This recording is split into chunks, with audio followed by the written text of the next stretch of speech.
Recipe के लिए दोस्तों सबसे पहले ये देखिए मैंने धुली मूंग की दाल ले ली है। जो पीली वाली धुली मूंग की दाल आती है वो मैंने ले ली है। तो 1 कटोरी हम धुली मूंग की दाल ले लेंगे, उसको हमको भिगोना है। तो ये देखिए मैंने 1 कटोरी धुली मूंग की दाल को भिगो दिया था 4 घंटे पहले। तो इसको मैंने भिगो दिया। अब हम क्या करेंगे, अच्छे से फूल गई है तो इसका हम पानी ड्रेन आउट कर देंगे और इसको हम मिक्सी में डालेंगे। तो देखिए दोस्तों मैंने इसको मिक्सी जार में ट्रांसफ़र कर दिया है। इसका पानी निकाल के अलग से हम पानी बिल्कुल भी नहीं डालेंगे इसमें। अगर आपको पीसने में लगता है तो आप थोड़ा सा पानी ऐड कर सकते हैं। अब मैं इसमें 1 हरी मिर्च छोटी काट के डाल रही हूँ और साथ ही साथ मैं इसमें 1 इंच अदरक का टुकड़ा डाल दे रही हूँ काट के। इसको हम पीस लेंगे। अभी हम बिना पानी के ही इसको पीसेंगे। अगर आपको लगता है कि आपकी दाल नहीं पिस रही है तो इसमें थोड़ा सा पानी आप डाल के इसको पीस सकते हैं, मगर हमको इसका थिक पेस्ट ही बनाना है। तो मैं इसको पीस लेती हूँ। तो देखिए दोस्तों मैंने इसका थिक पेस्ट बना लिया है और इसको मैंने बाउल में ट्रांसफ़र कर लिया। हमें इतना थिक पेस्ट चाहिए। अब हम इसमें थोड़ा सा नमक डाल देंगे। 1/4 स्पून हम इसमें नमक डाल देंगे और 1/4 स्पून ही हम इसमें लाल मिर्च पाउडर ऐड कर देंगे। बहुत थोड़ी सी हम अजवाइन ले लेंगे हाथ में अपने और इसको क्रश करके हम इसमें डाल देंगे। इन सब चीज़ों को अच्छे से हम मिक्स कर देंगे। साथ ही साथ हम इसमें थोड़ी सी धनिया पत्ती भी ऐड कर देंगे और इन सब चीज़ों को अच्छे से हम मिक्स कर देंगे। और अब हम चलते हैं गैस की तरफ। इसकी हम पकौड़ियाँ बना लेते हैं। तो देखिए दोस्तों मैंने एक कढ़ाई ले ली है और उसमें मैंने थोड़ा सा ऑयल डाल दिया है गरम होने के लिए। तो हमारा ऑयल अच्छे से गरम हो चुका है। गैस का फ्लेम मैंने लो कर दिया है। अब हम इसकी पेस्ट की पकौड़ियाँ बनाएंगे। तो आप चाहें तो हाथ से भी बना सकते हैं और चाहें तो ऐसे भी चम्मच से डाल के आप इसकी पकौड़ी बना सकते हैं। गैस का फ्लेम लो रखिएगा, वरना हमारी नीचे से और ऊपर से पकौड़ी जल जाएंगी और अंदर से बिल्कुल भी नहीं सिकेंगी। अगर आपको गैस का फ्लेम डालते समय ज़्यादा लगता है, कढ़ाई ज़्यादा गर्म हो गई है, तो आप जब पकौड़ी डालें तो गैस का बंद कर दें थोड़ी देर के लिए।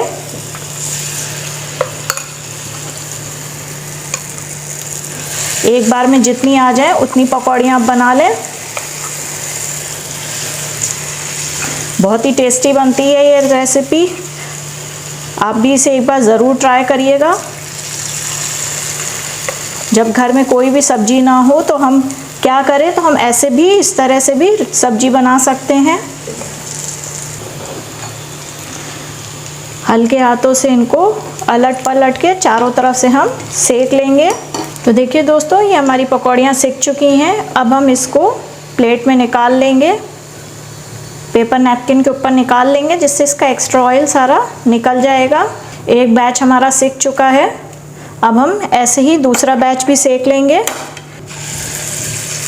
अगर इस बीच आपको लगता है कि कढ़ाई ज़्यादा गर्म हो गई है तो गैस बंद कर दें, तब आप पकौड़ी डालें उसमें, क्योंकि तेज पे बिल्कुल भी नहीं डालना है हमको।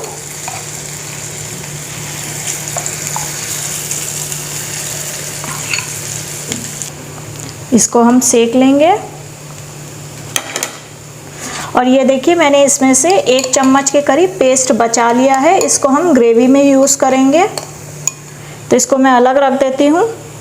दोस्तों हमारा दूसरा बैच भी सिक चुका है, इसको भी हम निकाल लेंगे। तो अब देखिए दोस्तों मैंने सेम कढ़ाई ले ली है। ये पकौड़ियाँ तो हमने सेक के अलग रख ली हैं। अब सेम कढ़ाई में मैंने देखिए 1 चम्मच के करीब ऑयल ले लिया है, गरम कर लिया है मैंने। 1 बड़ा चम्मच इसमें ऑयल ले लिया है। अब हम इसमें 1 छोटा चम्मच जीरा ऐड करेंगे। गैस स्लो पे रखेंगे। 2 लौंग मैं ऐड कर रही हूँ। 3 काली मिर्च ऐड कर रही हूँ इसमें। और इसमें मैं 1 बड़ी रफली चॉप्ड प्याज ऐड कर रही हूँ।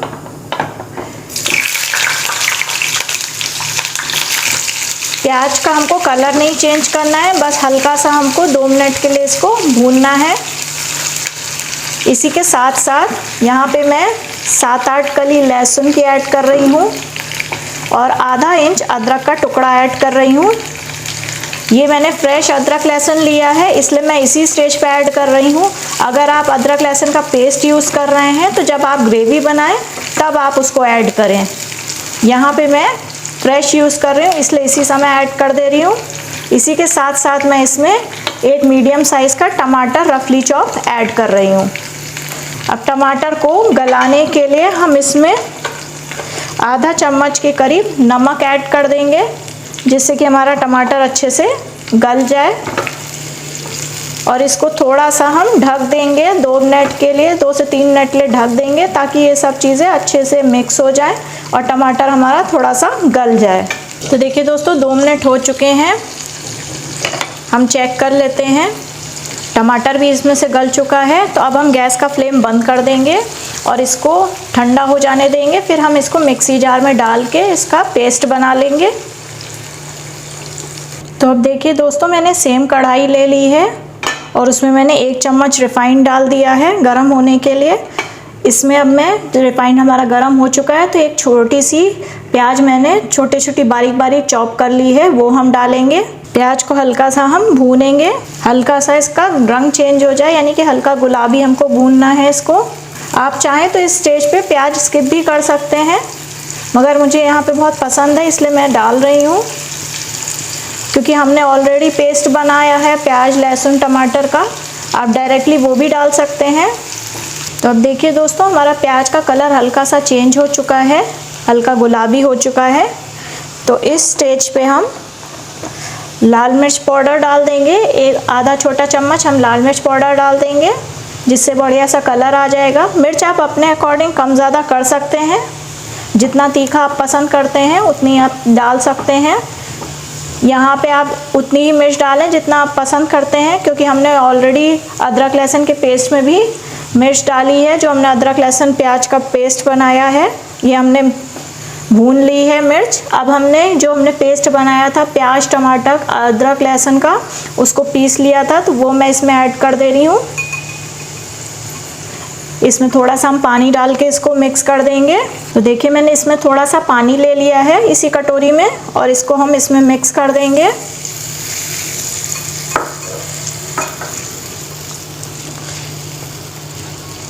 अच्छे से मसाले को हम भूनेंगे।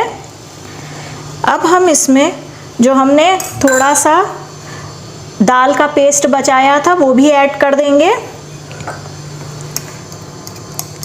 ये 1 चम्मच के करीब मैंने बचाया था। इसको भी मिक्स कर देंगे इसी में, और धीमी गैस पे इसको हम थोड़ा सा 2 मिनट के लिए भूनेंगे, तब हम इसमें ड्राई मसाले ऐड करेंगे।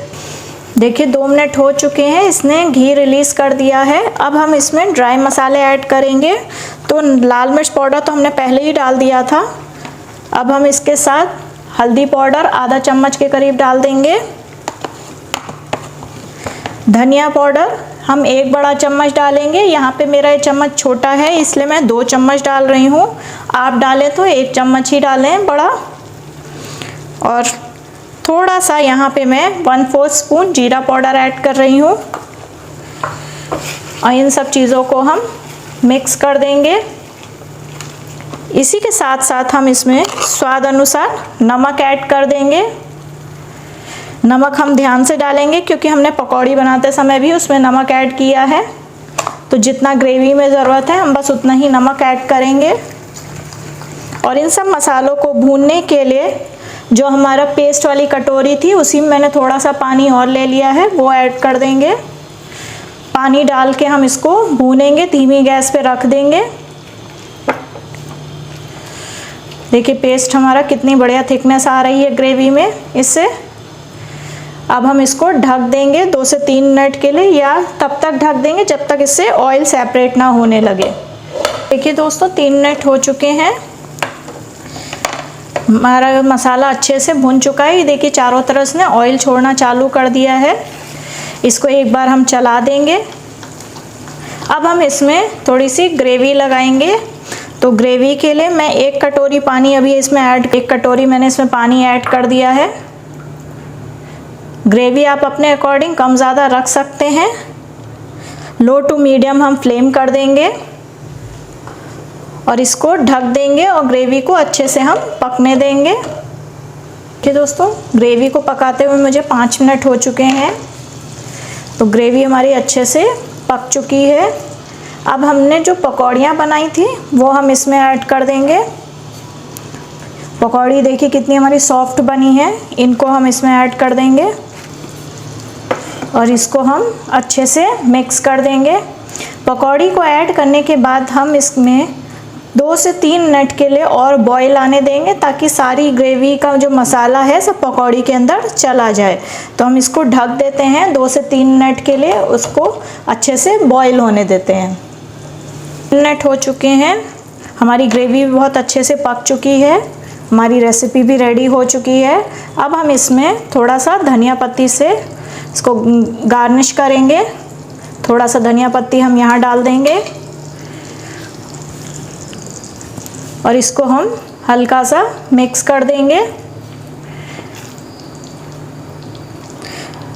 और अब हम इसको ढक देंगे और गैस बंद कर देंगे और 10 मिनट बाद इसको हम सर्व करेंगे। दोस्तों मैंने इसको सर्विंग डिश में निकाल लिया है। अब हम इस स्टेज पे इस पे थोड़ी सी धनिया पत्ती से और गार्निश कर देंगे। दोस्तों रेडी है मज़ेदार दाल की पकौड़ी की सब्जी। आप भी इसे एक बार ज़रूर ट्राई करिए। ये रोटी नान के पूड़ी के साथ बहुत टेस्टी लगती है। आई एम श्योर आपको बहुत पसंद आएगी, आपके घर में सबको बहुत पसंद आएगी। सब लोग कहेंगे बार बार बनाने के लिए, तो आप भी इसे ज़रूर ट्राई करिए और अपने कमेंट्स मुझे कमेंट सेक्शन में लिख कर बताइए कि आपको कैसी लगी। Thanks for watching.